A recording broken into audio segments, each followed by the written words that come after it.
पूनम को पता था कि घर में एक की कमाई से गुजारा नहीं हो सकता, दोनों को ही कमाना पड़ेगा। इसलिए पूनम अपनी सहेली मीना को फोन करती है और उसे अपनी परेशानी बताती है। कोई भी नौकरी हो, मुझे बहुत जरूरत है, तू बता दे अगर तेरी नजर में कोई है तो। एक डेंटल क्लिनिक में सफाई के काम के लिए जरूरत है, पैसे भी अच्छे देंगे, करनी है तो मैं बात करवा दूंगी। डॉक्टर साहब मुझे बहुत अच्छे से जानते हैं। हाँ मैं कर लूंगी, बस तू बात करवा दे, मुझे बहुत जरूरत है काम की।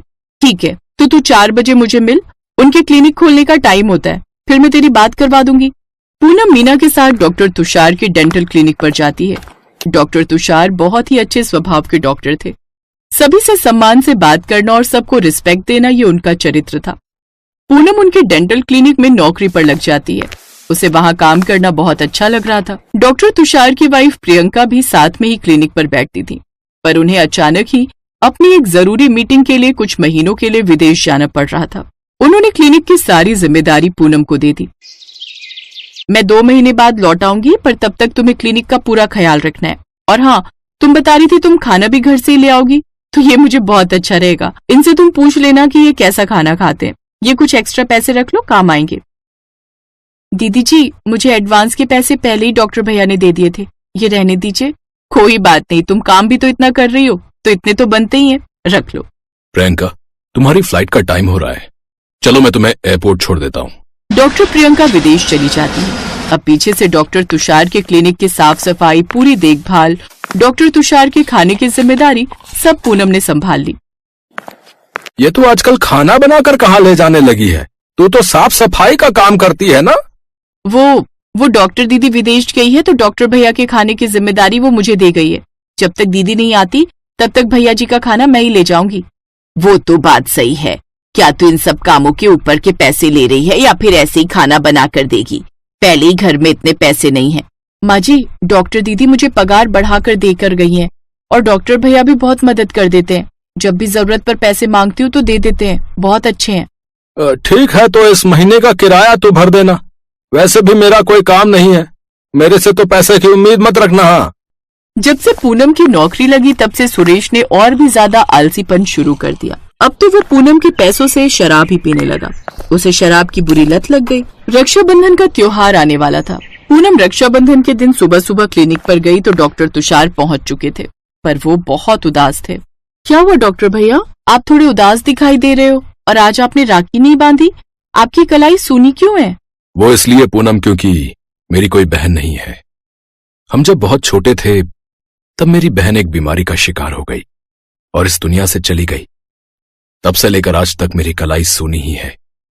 आज रक्षाबंधन के दिन मुझे अपनी बहन की बहुत याद आती है, पर क्या करूं, उसकी बचपन की यादें ही मेरे साथ हैं। भैया बस मैं 2 मिनट में आई। पूनम क्लिनिक के बराबर में लगी एक दुकान से राखी और मिठाई की दुकान से लड्डू लेकर डॉक्टर तुषार के पास जाती है। भैया जी, अगर आप बुरा न मानो तो क्या मैं आपको राखी बांध सकती हूँ? मेरा भी कोई भाई नहीं है, आप नाराज तो नहीं होंगे ना? मैंने आपसे ये बात पूछी है। पूनम, तुम मेरे लिए राखी खरीदने गई थी? हाँ, क्यों नहीं, तुम मुझे राखी जरूर बांध सकती हो। आज तो मेरे लिए भी खुशी का दिन है। बहन की मेरी सूनी कलाई पर राखी बंधेगी, इसमें नाराज होने की कोई बात नहीं है, ये तो बहुत खुशी की बात है। पूनम की बात सुनकर डॉक्टर तुषार भावुक हो जाते हैं और पूनम की आंखों में भी आंसू आ जाते हैं। पूनम डॉक्टर तुषार को राखी बांधती है, डॉक्टर तुषार को लड्डू खिलाती है। वो भी उस दिन अपनी सूनी कलाई पर राखी देखकर बहुत खुश होते हैं। पूनम, आज मैं तुमसे खुद पूछूंगा कि तुम्हें उपहार में क्या चाहिए। भैया जी, मुझे भाई के रूप में आप मिल गए। मेरे लिए ये उपहार सबसे कीमती है, सबसे अनमोल है। मुझे और कुछ नहीं चाहिए। ठीक है, तो फिर मैं खुद ही अपनी पसंद की चीज तुम्हें दूंगा। अगली सुबह जब पूनम क्लिनिक जाने के लिए तैयार होने लगी तभी उसके दरवाजे पर एक गाड़ी रुकी जिसमें एक डबल बेड और एक अलमारी थी। भाई साहब, ये पूनम जी का घर कौन सा है? आप बता सकते हैं पूनम कुमारी कहाँ रहती है? पूनम कुमारी इसी घर में रहती है, और आप क्यों पूछ रहे हैं? डॉक्टर तुषार ने पूनम कुमारी जी के लिए ये बेड और ये अलमारी भेजी है, आप बता दीजिए कहाँ रखना है। डॉक्टर तुषार ने? अभी पूनम को ये बात पता ही नहीं चली थी कि पड़ोस में रहने वाली उसकी जेठानी सुरेश को ताना मारने लगी। सही है, और भेजो पत्नी को काम करने के लिए। बताओ तो, अभी काम करते हुए कुछ टाइम भी नहीं हुआ कि घर पर डबल बेड और अलमारी भिजवाए जा रहे। कुछ तो दाल में काला है, वरना किसी गरीब मामूली सी काम वाली को डबल बेड और अलमारी कौन भिजवाता है? पूनम, ये डॉक्टर तुषार ने तुम्हारे लिए डबल बेड और अलमारी क्यों भेजी है भाई? क्या तुमने कहा था क्या? नहीं तो, मैंने तो नहीं कहा। उनका फोन आ रहा है, मैं बात करती हूँ। कोई बात करने की जरूरत नहीं है, समझी? पहले मुझे ये बता कि तेरे और डॉक्टर तुषार के बीच में क्या चल रहा है? इतना महंगा सामान ऐसे कोई नहीं बेचता। तू वहाँ काम करने जाती है या फिर अय्यासी करने? मैं तो पहले ही कह रही थी ऐसे इसे काम पर मत भेज। देखा, पड़ गई ना चक्कर में जवान आदमी के। नहीं नहीं, ऐसी कोई बात नहीं है। मेरा डॉक्टर तुषार से मेरा मतलब है भैया जी से, ऐसा कोई नहीं। नहीं, छी, कैसी बातें कर रहे हैं आप? मैं आपकी पत्नी और आप मुझ पर इल्जाम लगा रहे हैं मेरी पूरी बात सुने बिना। अब सुनने और देखने को रही क्या गया है? अब से तुम काम पर नहीं जाओगी और ये सामान भी मैं वापस भिजवा रहा हूँ। तभी पूनम के फोन पर डॉक्टर प्रियंका का फोन आ जाता है। डॉक्टर दीदी का फोन आ रहा है, उनका तो उठाने दो। मुझे लगता है बात डॉक्टर की बीवी तक पहुंच गई है, तभी वो लड़ने के लिए इसे फोन कर रही है। हमें क्या, हम तो अपने घर में मस्त हैं। हेलो, हाँ दीदी जी। पूनम जानबूझकर सबको सुनाने के लिए डॉक्टर प्रियंका का फोन स्पीकर पर डाल देती है। अरे पूनम, तुम्हारे डॉक्टर भैया ने मुझे सब कुछ बता दिया। मुझे बहुत खुशी है कि तुमने उनके चेहरे पर मुस्कान ला दी। कितने सालों से वो राखी के त्योहार पर उदास दिखाई दे रहे थे, पर इस राखी के त्योहार पर उनके चेहरे पर अलग ही खुशी थी। तुमने उन्हें राखी बांधकर बहुत अच्छा किया। अच्छा, तुम्हारे डॉक्टर भैया कह रहे थे कि तुम फोन नहीं उठा रही हो। वो तुम्हारे घर पर एक डबल बेड और एक अलमारी 2 लोगों के हाथ भेज रहे हैं, उसे संभाल कर रखवा लेना। ये तुम्हारे डॉक्टर भैया की तरफ से राखी का तोहफा है। मीना ने उन्हें बता दिया था कि तुम्हारे घर डबल बेड और अलमारी नहीं है, इसलिए ये दोनों तुम्हारी जरूरत की चीजें हैं। ठीक है, अभी तुम्हारे भैया फोन करेंगे तो बात कर लेना। बाय। डॉक्टर प्रियंका की बातें सुनकर पूनम के पति और सास दोनों के मुंह लटक जाते हैं। पड़ोस में रहने वाली जेठानी भी चुपचाप वहां से साइड हो लेती है। सब कुछ शीशे की तरह साफ था। पूनम को कुछ और कहने की जरूरत ही नहीं थी। पूनम क्लिनिक जाती है और डॉक्टर तुषार को गिफ्ट्स के लिए थैंक यू बोलती है। उस दिन के बाद सुरेश ने कभी भी पूनम को नौकरी के लिए नहीं टोका। अब वो भी मेहनत मजदूरी करने लगा था।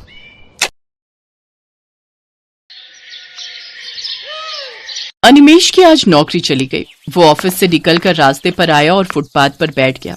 बहुत मुश्किल से नौकरी मिली थी, अब वो भी चली गई। नई नई शादी हुई है मेरी, अब कैसे क्या होगा? तभी अनिमेश की पत्नी सीमा ने कॉल किया।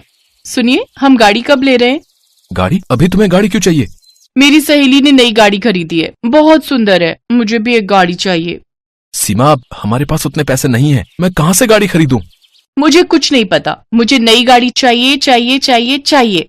सीमा ने फोन काट दिया। अनिमेश और सीमा की शादी को सिर्फ कुछ ही महीने हुए थे। सीमा बहुत जिद्दी थी, उसे हमेशा से बहुत कुछ चाहिए था। अनिमेश को सीमा से शादी ही नहीं करनी थी, लेकिन अनिमेश की माँ बिमला ने कहा था, बेटा ये लड़की शादी के लिए मान गई है, शादी कर ले।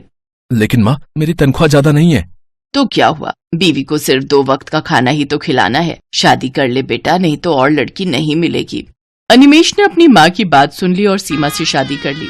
शादी के 2 दिन बाद सीमा ने अनिमेश से कहा, आपने तो मुझे सुहागरात में कोई गिफ्ट नहीं दिया। मेरी सहेली को उसके पति ने सोने का हार दिया था। वो सीमा, शादी में इतना खर्चा हो गया था, इसीलिए कुछ नहीं दे पाया। तुम चिंता मत करो, अगले महीने मैं तुम्हें गिफ्ट जरूर दूंगा।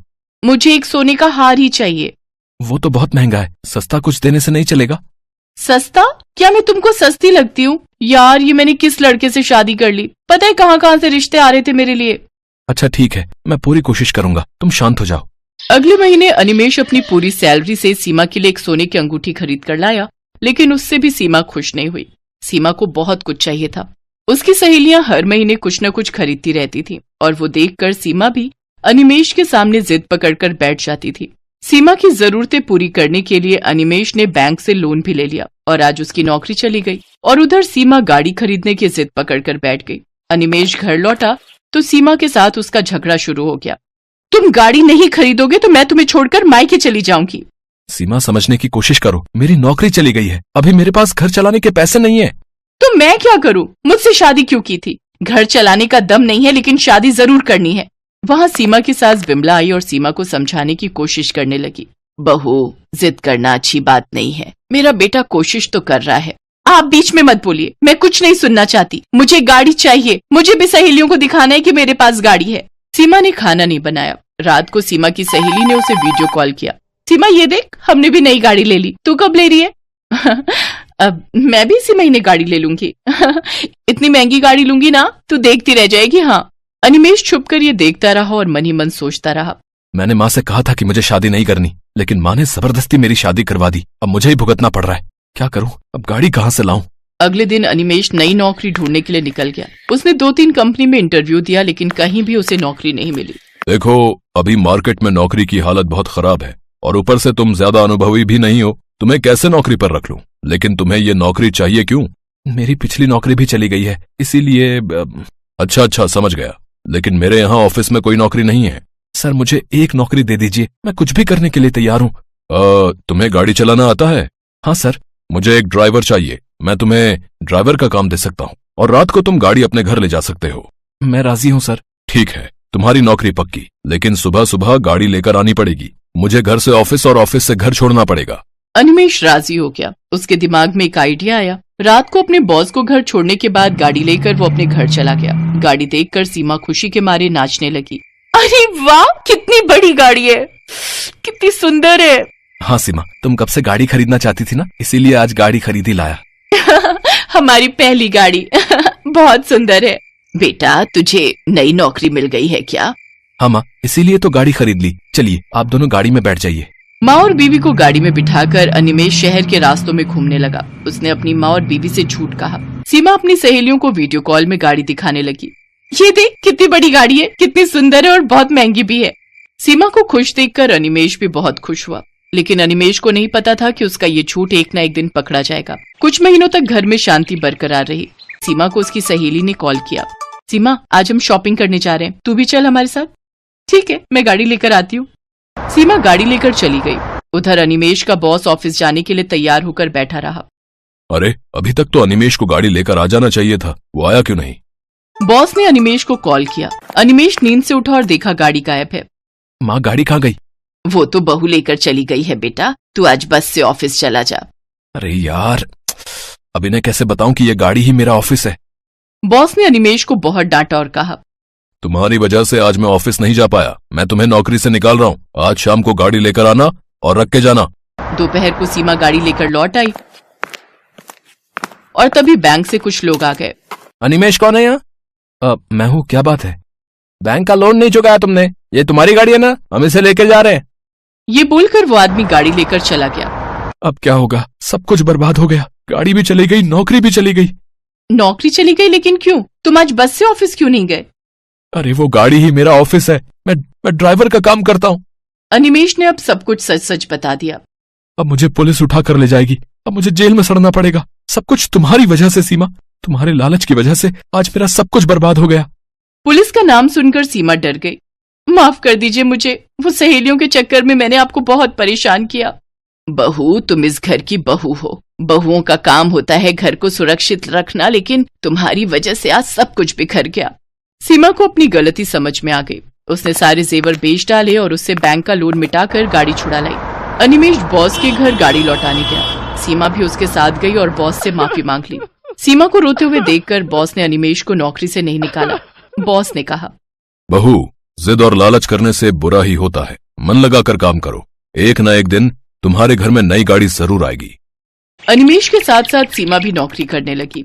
घर में सुख शांति छा गई और कुछ सालों में उन्होंने अपने दम पर पहली गाड़ी खरीद ली और सभी एक साथ खुशी खुशी रहने लगे।